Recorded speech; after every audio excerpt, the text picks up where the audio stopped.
This episode of Living Corporate is brought to you by Blind. Blind is a safe, trusted community of more than 5 million verified professionals. Head over to teamblind.com to get the latest insights into salaries, company reviews, and interview experiences at thousands of companies worldwide. All right. Hello, hello, hello. Hello. Welcome. Hello there. Hello, Dr. Wendy Edmonds. Hello, Brenda Carter. Welcome to the summer edition of The Access Point. We've had a really great hiatus and so much has happened. So I'm excited that we get a chance to bring so much great information and conversation back to the community. The Access Point is part of the Living Corporate Network.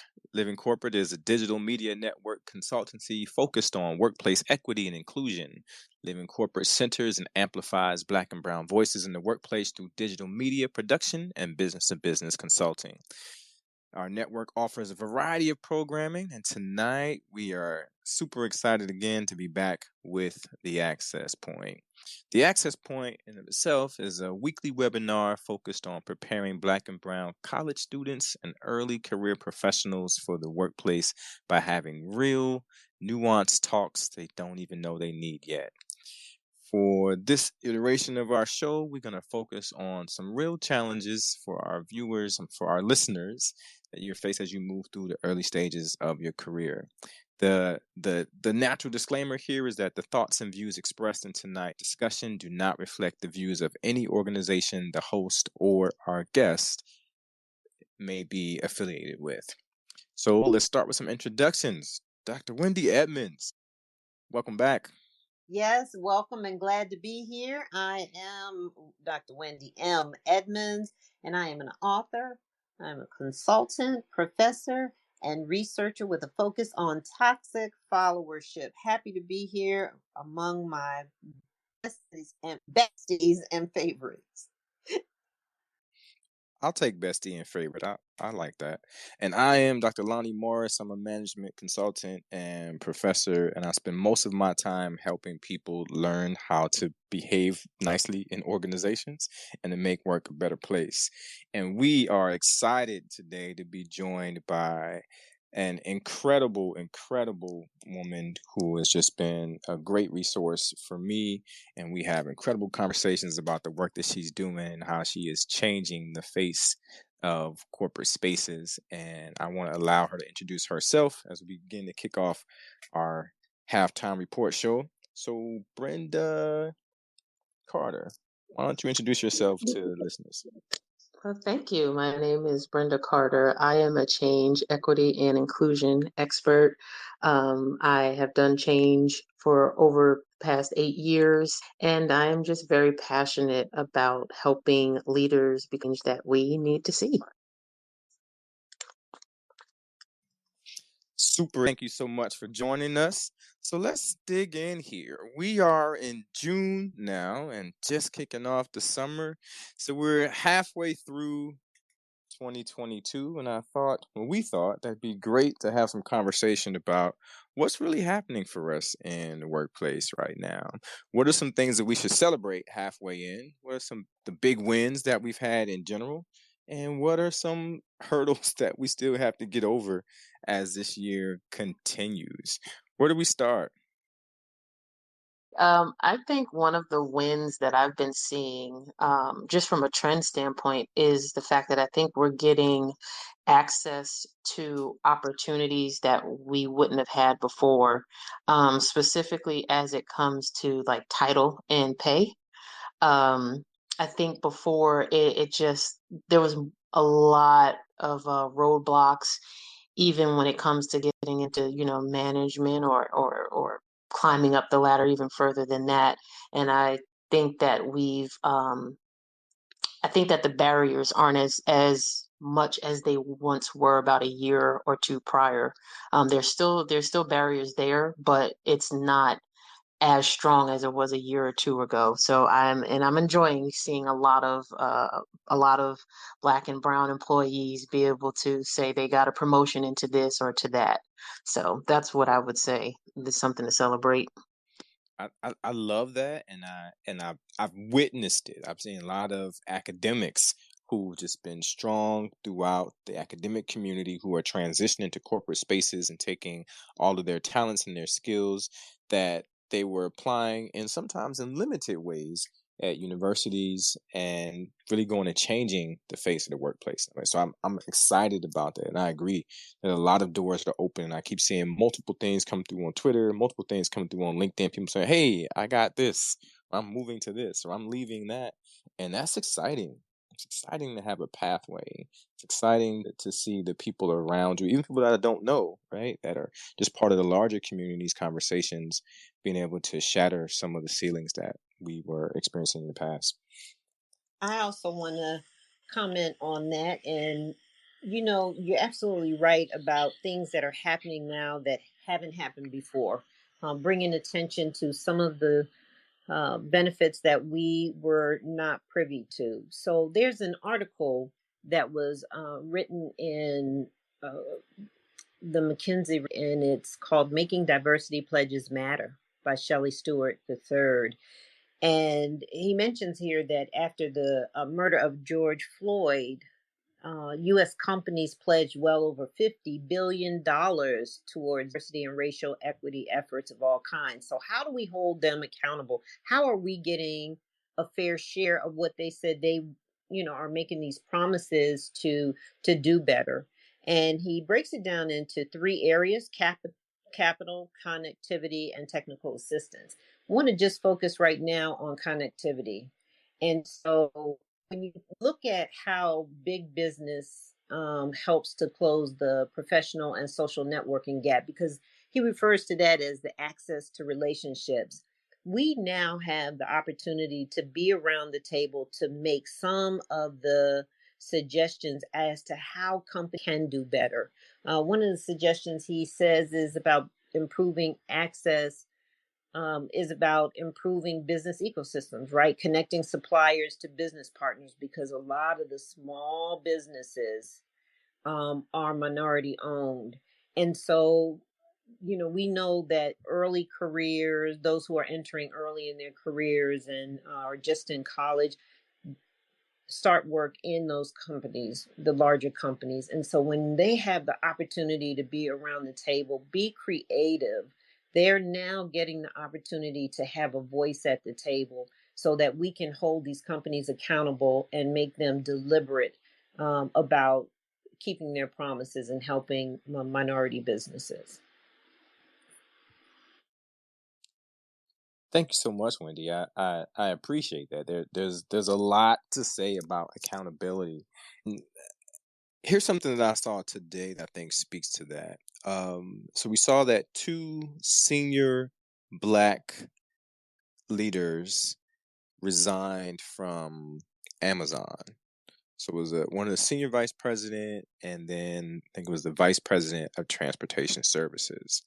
So in what I saw in the Black media was the announcement about the two professionals that they were leaving Amazon to go somewhere else. What I saw in the popular media was that the Amazon CEO put out a memo to the larger community addressing, we know there's an issue because we're losing Black people at the top. So to your point, Brenda, and to your point, Wendy, that there is a difference here in accountability, that in the past, we could come into a space and exit a space and it goes unnoticed. The CEO doesn't have to chime in. But because of this reckoning that we're experiencing across the global community that resulted from all of the uproar and outrage after the George Floyd murder, now we're saying that the CEOs have to step up to the plate and say, I know this is happening, and let me explain. They didn't have to explain when we left before.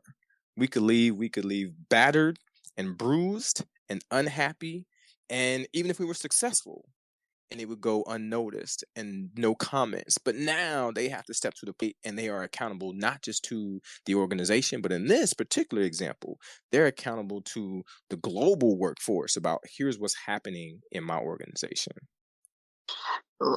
Lana, you make a really good point about that because even in a lot of the research that I've seen, when you look at things like employee engagement and, retention efforts deployed by HR, you normally see it for, that broader population that doesn't include us. But then when you look in literature, they'll say, oh, well, they historically have high turnover, right? So Black and browns historically have high turnover, but they don't apply the same level of attention when it comes to employee engagement or retention efforts. They don't do the same type of work, right? It's just written off, to your point, like you said before. I think today, there's this theory that I've heard about being pushed or pulled. So it's even in that push or pull is they break it down according to like the demographic, right? So what I is that in today's market, when we go specifically and we start breaking it down by gender, Black men are being pulled out of their company, while a lot of Black women are saying that they're being pushed out of their company. And so those are two different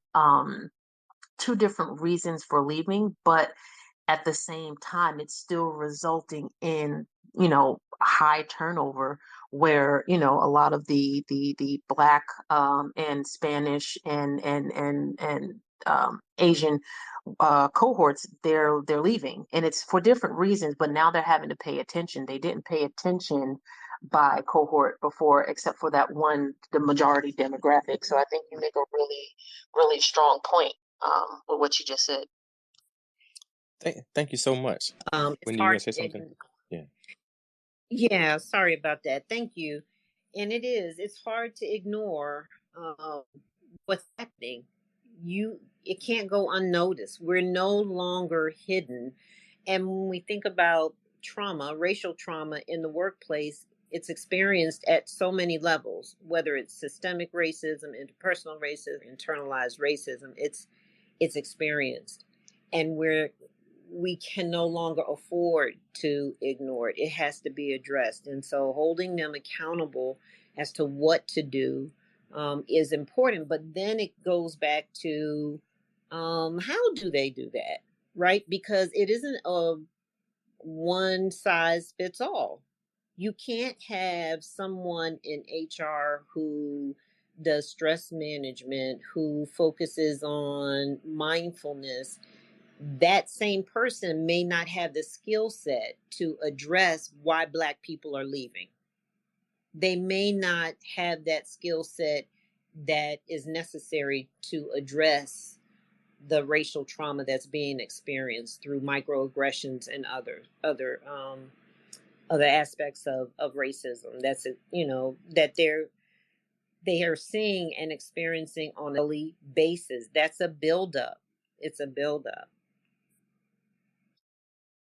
Yes, and to piggyback off of what you just said, Wendy, you're right. Like you can't just have somebody that's practicing mindfulness, right, and expect for that to help alleviate the psychological stress that comes with what's being experienced in these workplaces, right? So even when you look at different literature on microaggressions and interventions, a lot of times it's calling for therapy of some sort, coaching of some sort, because all of that tension gets into the body, and there has to be some type of outlet in order to get that out. And so just mindfulness alone, that's not an adequate answer, right? That's like trying to put a band-aid on a bullet wound, and saying, oh, well, just put some tussin on it. That's not Come on, Tussin. not gonna work. and creating a safe space for Black and brown people to have the discussion, to say that this is needed, right? Companies have to do a better job, but we are seeing that they are moving the needle a little in the workplace. So I want to add this, and I think this is probably the biggest accountability flex of 2022, and that is Ketanji Brown Jackson become a Supreme Court justice. Yeah. Right? Because this was Black people saying, America, you are at fault. Mm-hmm. We are holding you accountable. Uncle Joe came out and said, I'm going to put a Black woman in the space. And we said, well, you better do it. And he came through, right? But it wasn't just the energy that he was galvanizing because he was on the path to the presidency. This was about this reckoning. It was about the accountability that we've been talking about. And this was on the biggest stage for the country. This wasn't just a slice of a particular industry. This was saying we're going to put someone there, and this is old, this is necessary, this is required, and the president was held accountable for this. That's a different message. What is that message to us? The highest office in the land had to keep his word and be held accountable. I mean, that's the highest office in the land. What a dear price. Ketanji Brown Jackson, she lived that out, and we watched it, and we felt it. We felt it. I mean, when you watch that on television, you could picture yourself in that same space. But accountability paid off. Yeah, and it was such a great snapshot, and we all felt it, because what we experienced, what they put her through, we've all been in that seat at one point in time where you have to keep your composure, you have to keep your cool, but you're being attacked, right? Yeah. And it was interesting to see it on full display because there were so many of us that could identify to say, man, I know what position she's in. And then when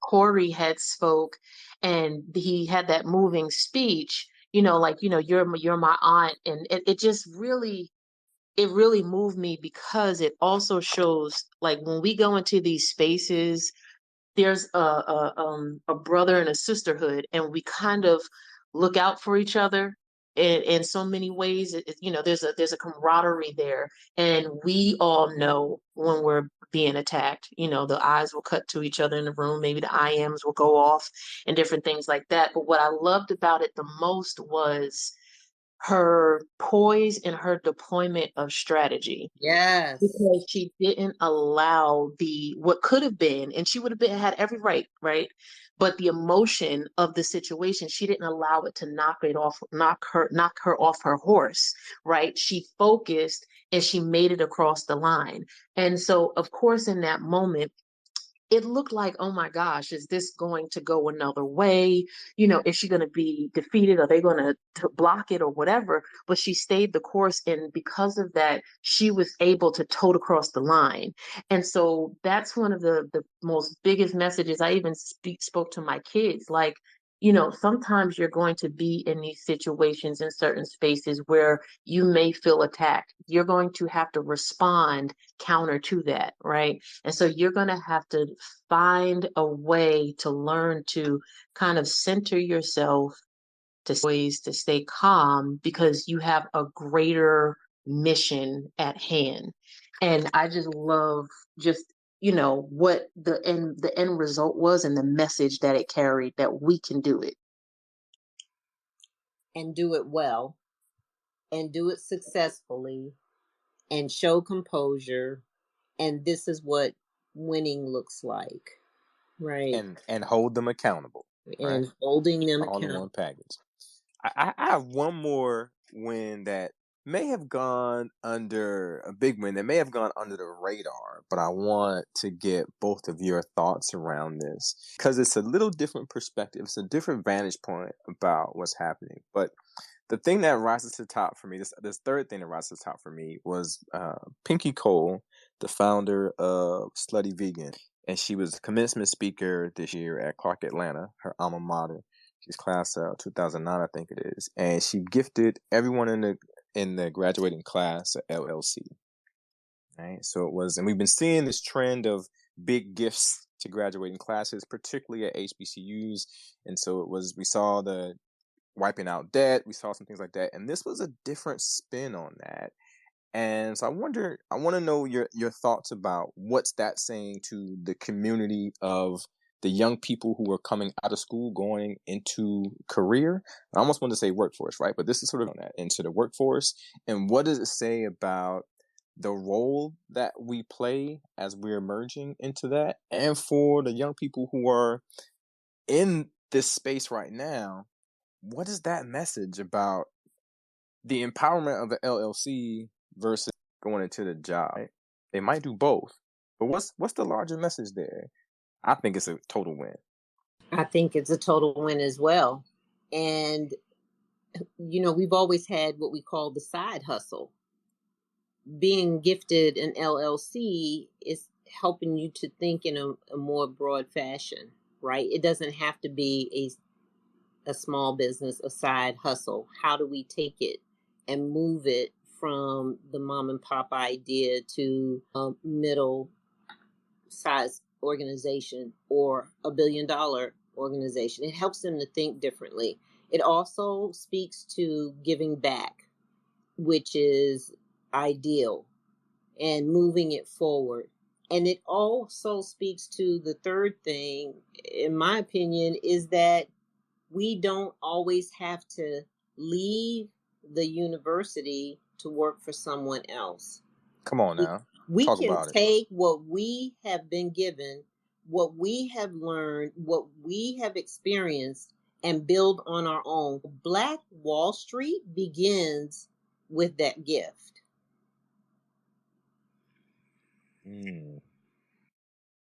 That's powerful, because now we're saying here's a path for you to avoid all this other trauma we've been talking about, right? You just skip over that. Go ahead, Brenda. I do think it's a win-win. I just there is an air of caution that I would say, right? Because to give the LLC, that's one thing, but to give the business knowledge on how to expand it is another. Because on the flip side, we do know that, businesses, they, doesn't matter what color you are, the likelihood of them going past 5 years, it can be slim. And then, I mean, can be great. And, a lot of businesses tank within 5 years, but then if you're a person of color, that can increase, right? So education is going to what Dr. Wendy had mentioned. You have to grow that business. And I always have like a side of caution in terms of the why, because if you're trying to escape something, just be very careful about that. When you go to grow your business, whether you're working in corporate or you're trying to grow the business, you're going to have to interact and know how to navigate certain situations and spaces the same way you would in corporate, especially if you want to do something like go global. Unfortunately, I've seen on like Instagram and different social media platforms, you hear a lot of motivation for people to start their own business. And number one, not everybody is necessarily entrepreneurial, so I have respect to that. But even for those who are, I think they make it seem like, okay, well, this is an easy way out, and it's not. And there's a lot that goes into it, and there's a lot of knowledge that you want to have. So I think giving the LLC is great, but what's even better is giving access to those that know how to grow a business and expand a business, and to give them access to that knowledge is even that much more helpful. Because if you're not careful, and if like you were to track maybe some of the progress, if you're not careful, those LLCs will sit and they'll have nothing will become of them because they don't know necessarily what to do, or they don't know how to scale it. So that's my only side caution. Oh, that's important. And thank you so Totally much for agree. that, because it also, it's sort of like what you mentioned earlier about mindfulness. You can't just have mindfulness by itself. Like the LLC doesn't grow on its own. You need the other skills to do that. You need mentorship, you need sponsorship, you need connections. You talked about that, Wendy. So all these things are part of the larger community that helps us grow people from that space and move them on. But yeah, so it's a good thing. It's a good feather, and it's a good way to help shift the thinking. But we also need to make sure we build the backline on that too. I get it. Backline, help them with soft skills in navigating that space, right? Because you do have to interact. And again, at the table, make sure that these companies who say that they are investing in diversity, equity, and inclusion, and we want to fund, that they fund properly, and that those who have received the LLC know how to use the funding that they are given. So I definitely am on board with seeing it as a win with the resources. I think that's Brenda's point as well, with the resources, the proper resources. The other thing, especially when it comes to trying to, sign on as a diverse supplier, there's paperwork that you want to fill out, and a lot of times it can be a lot, right? It's a lot of red tape. So it's like just making sure that they're properly and getting that access to do that. So, but yes, great points. So this is a win with an asterisk, right? So we got some more stuff to do around that. I love it.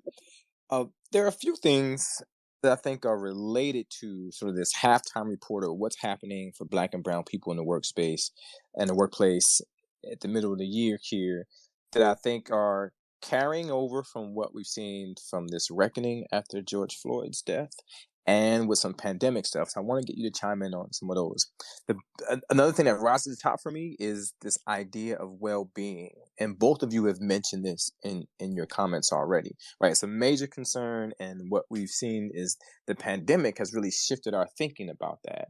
So it's not just about wellness, which I think often was thought of as just physical wellness, but now we're saying well-being. So all the things related to how you show up and the psyche in the workspace. So as we continue to see this grow and rise to the top as something where companies are putting money behind this and energy behind it, what are the things that the Black and brown people need to make sure that we know related to our own well-being or pursuing well-being in the workplace, and what things do we need to look out for? I know I've seen a lot of reports on this. I know what Harvard Business Review just did a report on the global workforce that everybody's stressed out and sad and anxious.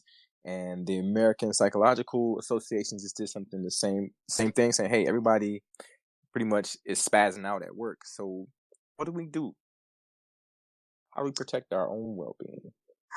I think sorry. No, go ahead.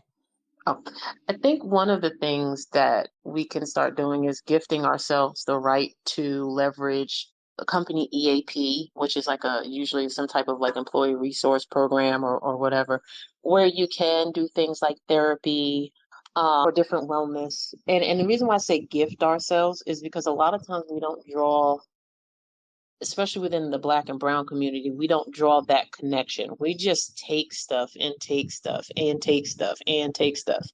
But you have the right to say, no, I need someone who is going to listen to me, that's going to help me validate or help me talk about my experience, help me sort through stuff, rather than you feeling like you have to keep it all in your head and you have to go through it by yourself.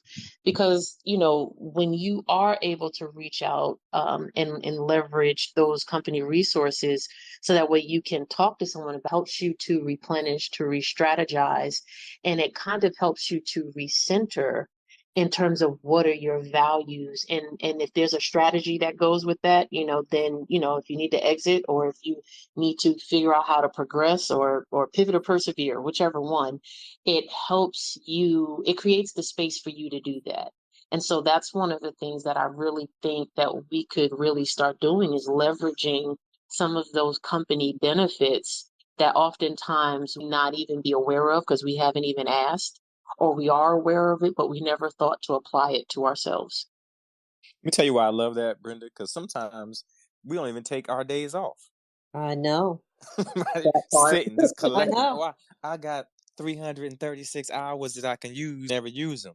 Right? So if you're Mm-hmm. not even using the thing that we are most prominently aware of, people definitely are not tapping into the EAP resources. Go ahead, Wendy.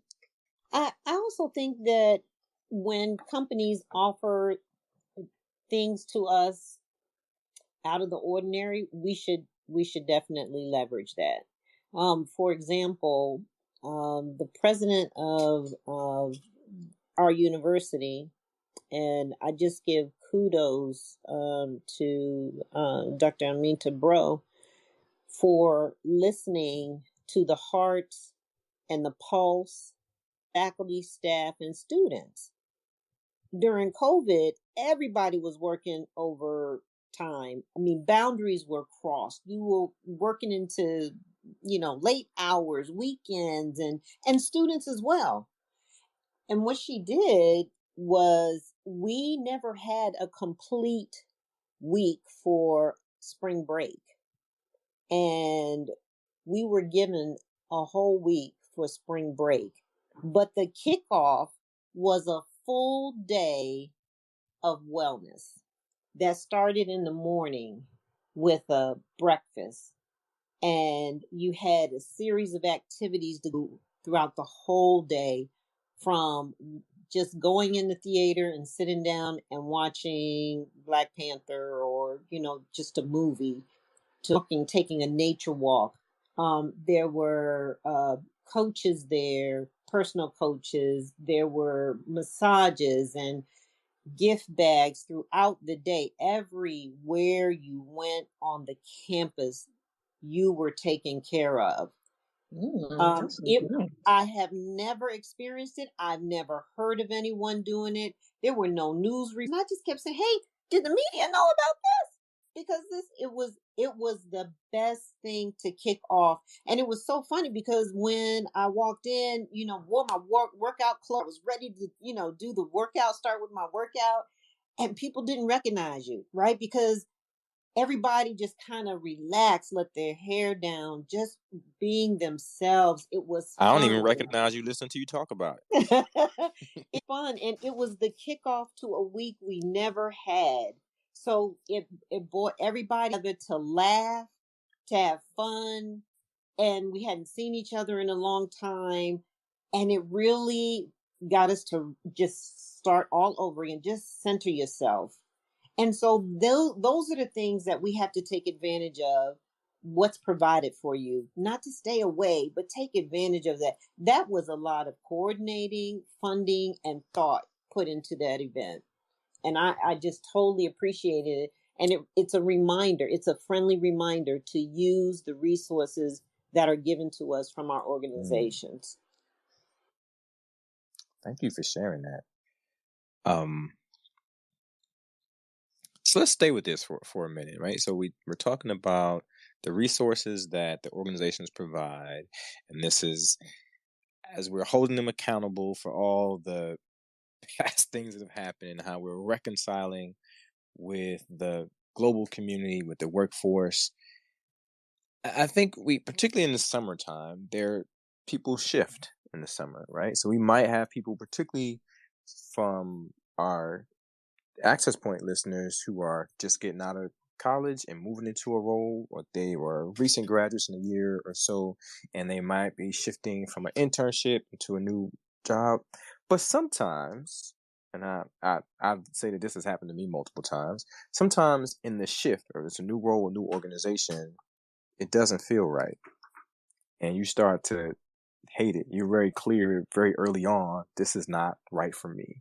And there was a piece in Essence probably a couple of months ago, I think it was March, and they did a piece on shift shock, right? So you're excited about moving to this new role because you found an organization like what Wendy just described, that ain't a space for wellness, and you can come and be yourself, and you can get lost in this new identity that people don't even recognize you.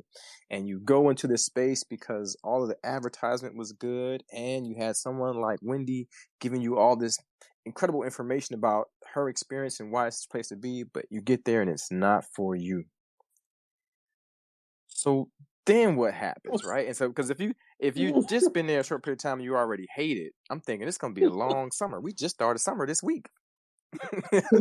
Right. So how do we navigate that? That's a really good. I've definitely been there.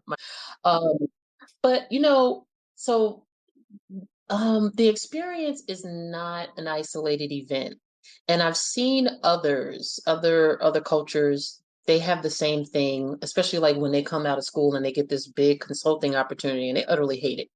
And I've watched Been their there. moves, and what they do is they leverage it. So they grit through to get the minimum amount of time that they need to get that experience on their resume. And especially when you know that you're wanting to leave, try whatever, like when you go to look out in the market for whatever you think you might want to do, don't just leave. Be smart about it, right? And start really researching what is it that I'm looking to get into and what are those skill sets. And while you are there at this job, see if you can get a hold of those skill sets, because now you can fit it underneath where you're working. Then when you get enough wind underneath your wing and your wingspan is nice and strong, and I'm not talking about like years either. This isn't like our grandparents where you got to stay there forever, right? No, be a year or it could be 6 to 9 months, because sometimes people just want you. Right. But you need to at least get exposure to the skill set so that way you can then move on to something else that you really want. So you have to capitalize the situation and the time to the best of your ability. It's kind of like, when we was growing up, our parents and Big Mama and them would tell us that sometimes you have to do things that you don't want to do in order to get what you really want in the long run. Now, I'm not talking about being someplace for a long time, but I'm saying just enough so that way it benefits you, as opposed to where it's benefiting the company, but you don't get anything out of it. If it's some type of transferable skill that you can acquire, or some type of direct skill, or even if you can build a relationship while you're there with someone who possibly either can give you a good refs, or somebody that can say, hey, there's this role coming up, or I'll speak to a colleague or whatever. Really optimize the time that you have. And if you switch your focus towards you, right, and just think about like, no, I need to get into my bag. And I know this isn't my stopping point. If you switch your mindset from how much you hate it to how can I make this work for me, I think that you end up getting a better yield and a better result than if you're only focusing on, just how much you hate it. Ooh, Brenda, I needed you 30 years ago because I was always in the I hate it. Like, I know on this very day, I'm thinking I need to pull out my Pinky Cole LLC paperwork. This ain't the place for me. What do you think, Wendy?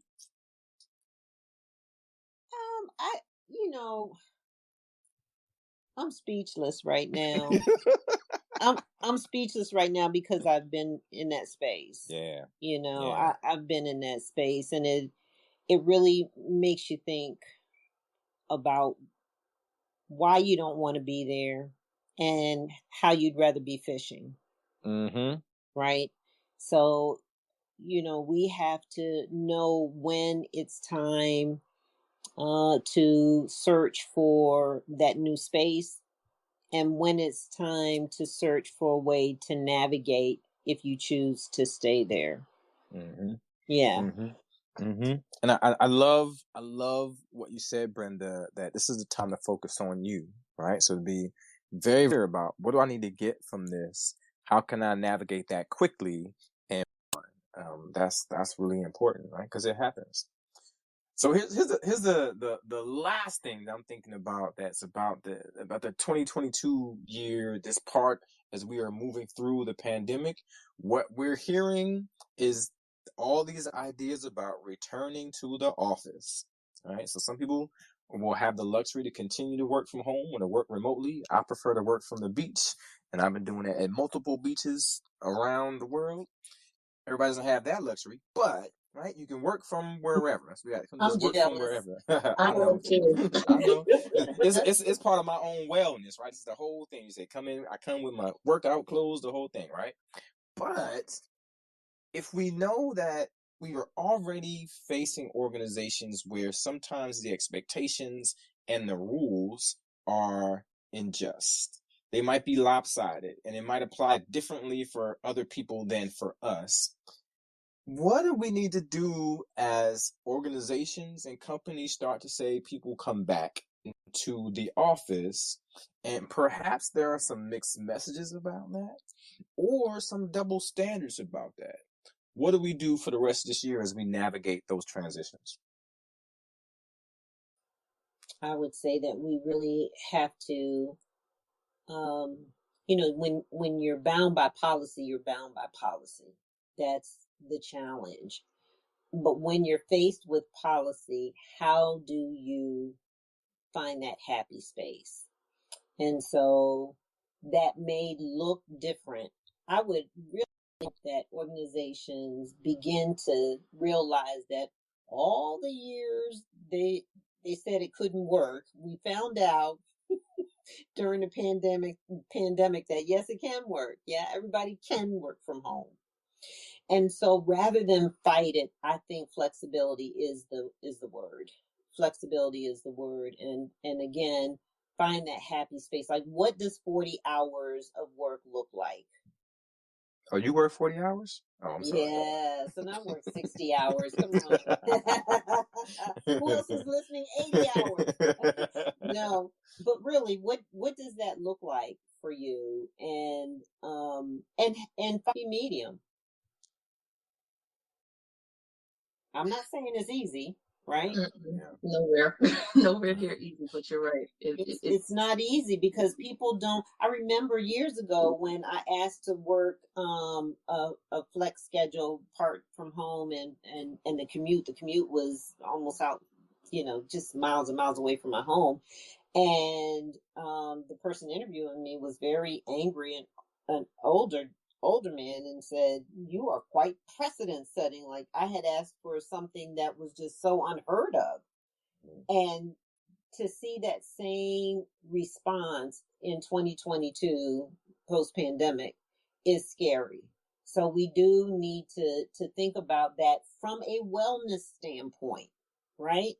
From a wellness standpoint, because to come back into the workspace means to give something up that we adjusted to for the last 2 years. Brenda, any thoughts? Yeah, and it's one of those things where, I laugh because right before the pandemic, the space where I was working, it was like optics. We need to see more of you in the office, optics. But we did a lot of traveling, so it didn't make any sense.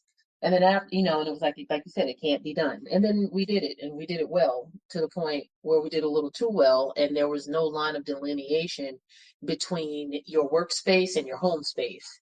And then on the return back, especially like with a lot of women who were mothers and different things like that, that was their biggest concern.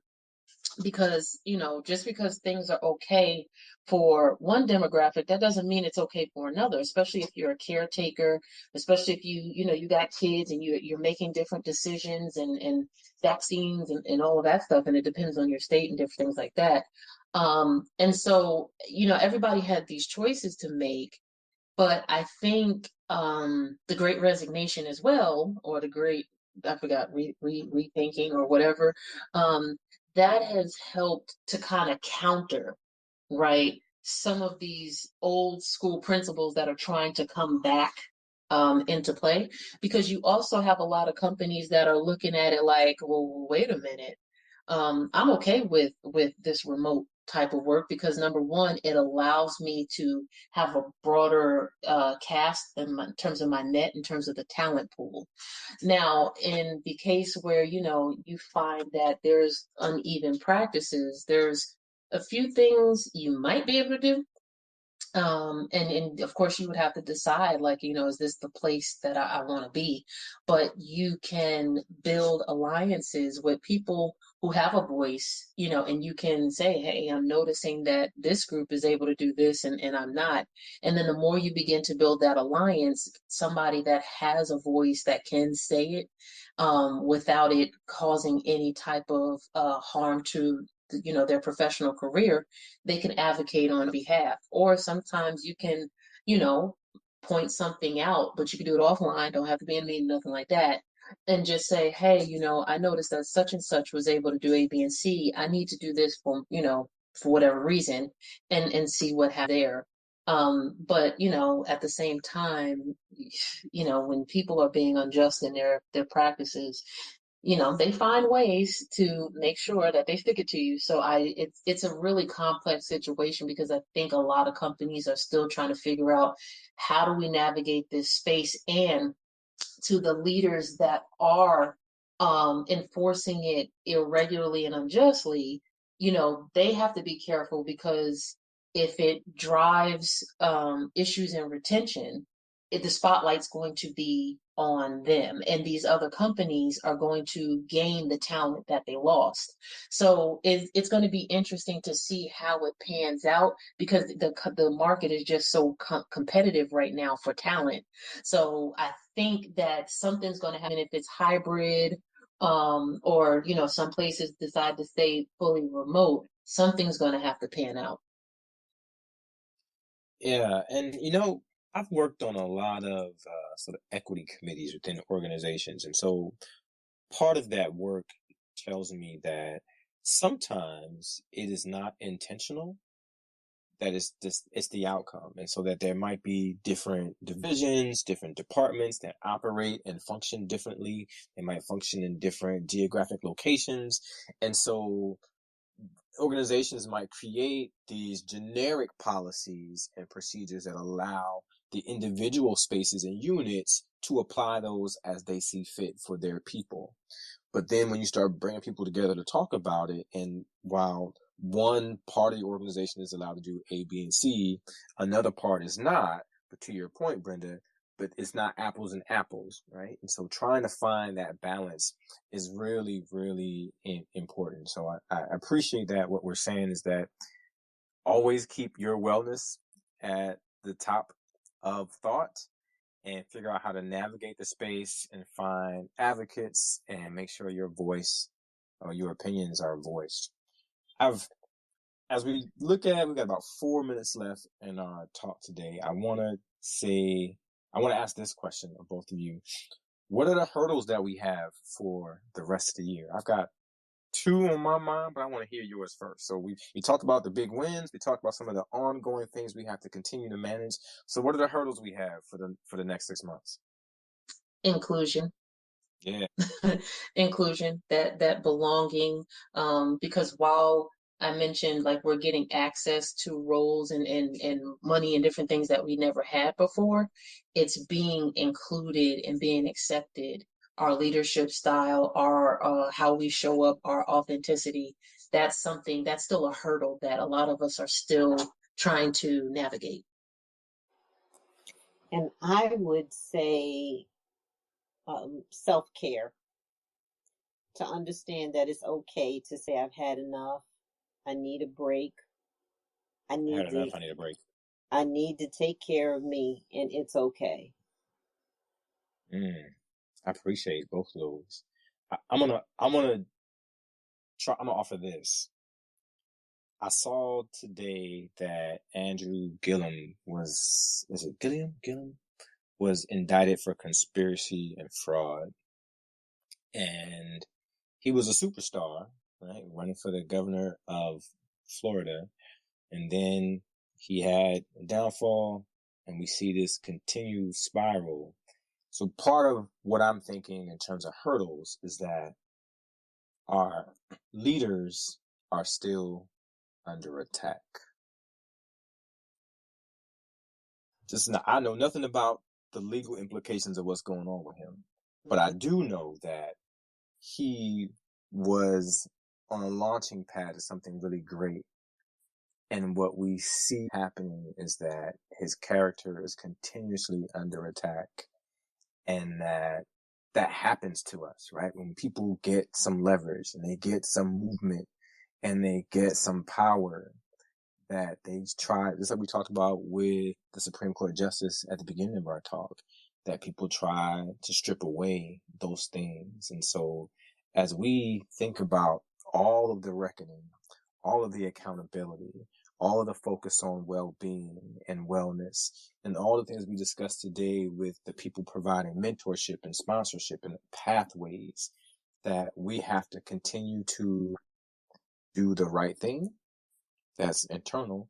We also have to continue to protect the people that create the spaces for us, because we're always under attack. So true. Very, very true. All right. Brenda Carter, Wendy Edmonds, thank you so much for this talk today. I appreciate it so much. I enjoyed learning so much from both of you. This ends our conversation. I'm so excited that the Access Point is back, and we will be back next week. Thank you for everyone who's listening, for joining us this evening, and bring a friend next time. If you want to connect with Living Corporate, you can follow us on social media channels. So we're at livingcorporate.tv on the web, on Twitter, of course, here, LinkedIn at Living Corporate, and Instagram and Corporate. Thanks so much, everybody. Have a good night. Thank Good you. night. Thank Good night. you. Living Corporate is brought to you by Doximity. Over 90% of graduating medical students join Doximity to use our tools before earning their doctoral degree.